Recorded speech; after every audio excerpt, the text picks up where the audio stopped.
ցենտրիստական կուսակցության համաժողովը հայտարարում ենք բացված։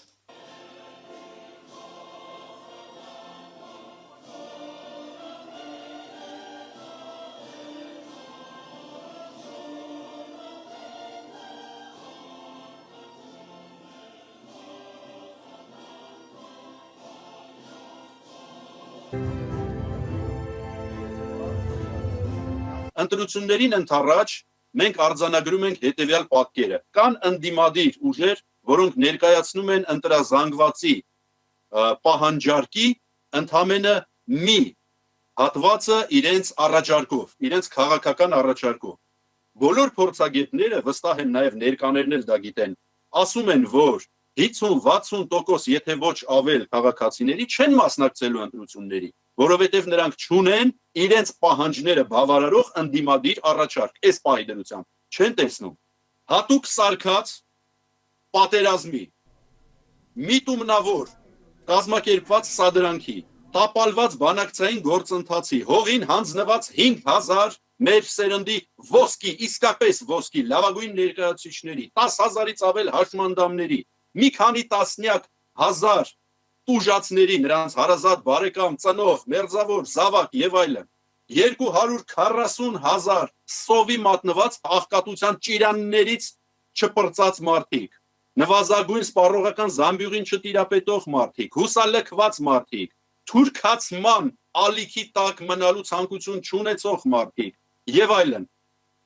8.5 միլիարդ արտաքին պարկ խժռելու եւ ընդամենը մեկ ձնհալ հետո ամբողջությամբ ավիրվելու ասֆալտապատում իրականացնելու մասին մտածող մարդիկ եւ այլն եւ այլն եւ այլն, այս բոլոր մարդիկ ուզում են լսել, իսկ ով է կրելու սրա համար պատասխանատվություն, իսկ ով, երբ եւ ում է պատժելու սրա համար։ Պետք է անպայման ընդդիմության ինչ որ տարրեր մասնակցեն արմատական դիրքերից։ Հայաստանում կան, լինելու են միշտ ու հիմա կան հատկապես շատ մեծ թվով մարդիկ, ովքեր պահանջում են արմատական, ռադիկալ ընդդիմադիր օրակարգ, ովքեր են մեղավոր, ովքեր են հիմա կործանում երկիրը, ովքեր են ուզում մեր քաղաքակրթական, աշխարհայացքային, մշակութային, ազգային ամեն հետ ոչնչացնելով տեղը կառուցել մզկիթ, ովքեր են ուտում ժողովրդի փողերը, ովքեր են սպանել երեխեքին, ովքեր են շարունակում սպանել կամ ճաղավանդակների հետևը պահել, այն մարդկանց, ովքեր այս պրոցեսին դեմ են պատրաստվում կանգնել։ Մենք պատրաստ ենք հնչեցրածս դիրքորոշումները նույն կերպ ընդունող բոլոր ուժերի հետ միավորվել, միշտ ասել եմ սրա մասին։ Մենք պատրաստ ենք միավորման ներդնելով մարդկային ռեսուրս, դրամական միջոցներ, կազմակերպչական ունակություններ, լավ թիմ, մեծ լսարան եւ դիմացը ոչինչ չուզել, ոչ մի ամբիցիա, ոչ մի վարչապետի պաշտոն, ոչ մի ցուցակի կռիվ, ոչ մի առաջնայնություն, միայն մեկ պահանջ։ Իսկական ազնիվ արդար ընդդիմություն առանց խաղերի, առանց տուրուարի, առանց վախվորալու, առանց փսփսալու, առանց տակից Նիկոլա խաղերի եւ նախկինաներկայական համակարգի ձևաչափի մեջ տեղավորվելու։ Ու այս մեր մեկնարկով թող եւս մեկ անգամ հնչի հորդորս առաջարկս արմատական քաղաքական ուժերին միավորվելու մեկ ճակատով գնալու։ Կրկնում եմ, մենք էլ որպես օրինակ վայր դնելով բացարձակապես բոլոր այդ թվում քաղաքական հաշվարկային ամբիցիաները։ Ահա սա է ալյանսը, ահա սա է նախաձեռնության իմաստը, որով ալյանսը հանդես է եկել եւ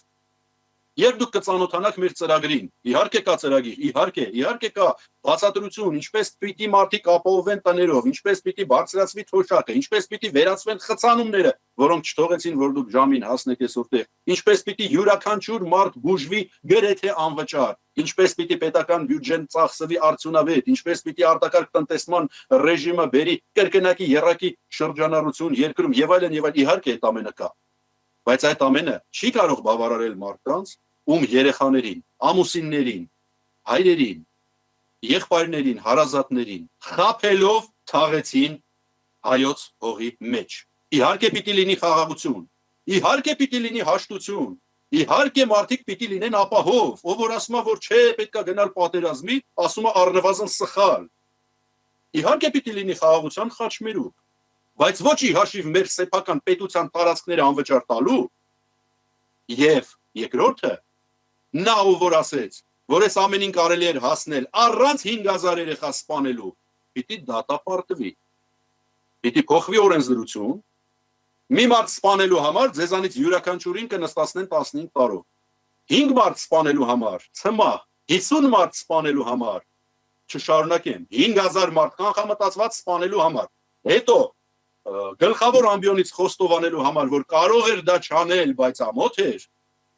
իրան չէին հասկանա։ Սրա համար պիտի փոխվի օրենսդրություն, սրա համար պիտի տեղի ունենա հանրաքվե, ժողովուրդը պիտի հանրաքվեով հետ բերի մահապատիժը, ու ոչ միայն պետական դավաճանության, այլև պետական մասշտաբի թալանի համար, որպեսզի հանգստանան։ Հայոց հողին տրված, հայոց հողը պաշտպանած ու հայոց հողին տրված, եւ երիտասարդները, եւ ավակները, եւ նրանց հարազատները, եւ նրանց ժամանակակից ապրողները։ Ու այդ ժամանակ պիտի լինի այո խաղաղություն, այո հաշտություն, այո կոմունիկացիաներ, այո առևտուր, այո զարգացում, առաջընթաց ու բարգավաճ։ Ես ուզում եմ, որ մենք Աստծո շուրջ հավաքվենք, մեր հավատքի եւ մեր տրադիցիաների շուրջ հավաքվենք։ Մենք բոլորով իրար հետ դնենք մի կողմ բոլոր տարաձայնությունները, մեկ մարդու պես փրկենք մեր հայրենիքը, փրկենք այն մարկանցից, ովքեր ցեխ են շպրտում մեր տրադիցիաների, մեր եկեղեցու, մեր հավատի, որոնք ուզում են մեզ սև ու սիպտակների բաժանել, որոնք ուզում են մեր դեմ ամբողջ աշխարհին ցույց տալ, որ ամբողջ հայ ազգի այսօրվա ամբողջ ապրած տարիները 301 թվականից ընդունած քրիստոնեությունը, որը ճիշտ չի եղել։ Այսինքն նրանք ուզում են մեզ վերացնել, բայց դա չի հաջողվելու, որտեղ 1915 թվականին թուրքերի կողմից հետապնդվելով մենք ջախջախվեցինք, բայց չկորցրեցինք մեր հավատքը։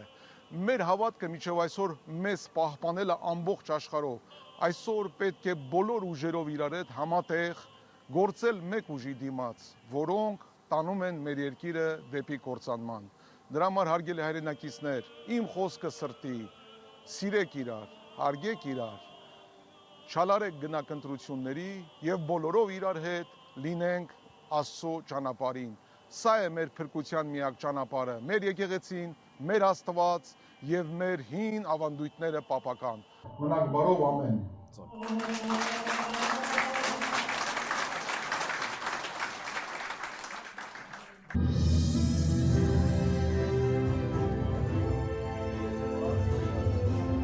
Մենք կարող ենք հույս դնել մենակ մեր վրա, մեր ծնկների վրա, մեր բազուկի վրա եւ մեր հայության վրա ամբողջ աշխարհով մեկ։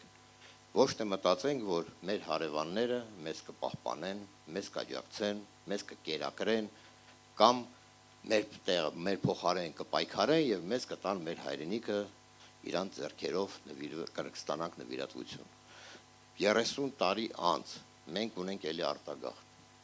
Մենք պետք է կանգնացնենք արտագաղթը եւ կիրառենք այն ծրագրերը, որը մեր կողմից մշակված է, որ հայերը վերադառնան իրանց հայրենիքը։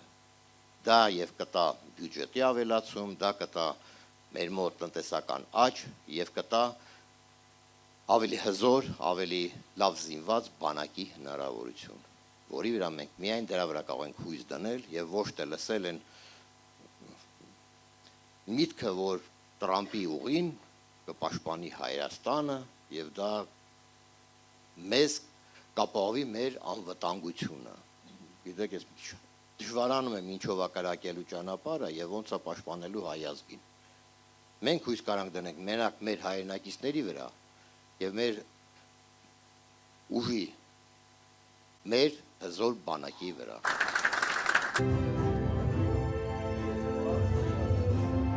Հայաստանը չի կարող լինել թույլ պետություն, Հայաստանը չի կարող լինել անպաշտպան պետություն, Հայաստանը պետք է լինի ուժեղ, արժանապատիվ եւ վստահ իր ապագայի հանդեպ։